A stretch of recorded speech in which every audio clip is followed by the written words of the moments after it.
Praise the lord. ఈరోజు దేవుని వాగ్దానము. ఆయన నిన్ను ప్రేమించి ఆశీర్వదించి అభివృద్ధి చేసి దీవించును. ద్వితీయోపదేశ కాండము 7వ అధ్యాయము 13వ వచనం. దేవుణ్ణి ప్రేమిస్తున్న నీవు ఆయన ఆజ్ఞలను అంగీకరించి ఆయనను ప్రేమిస్తూ నీతిని అనుసరిస్తే ఆయన ముఖ దర్శనము చూస్తావు.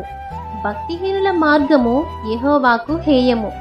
నీతిని అనుసరించు వానిని ఆయన ప్రేమించి ఆశీర్వదించి అభివృద్ధి పరుస్తారు. కాబట్టి ఈ వాగ్దానం మీ జీవితంలో నెరవేరాలని కోరుకుంటూ దేవుని సువార్త పరిచర్యలో మీ సహోదరి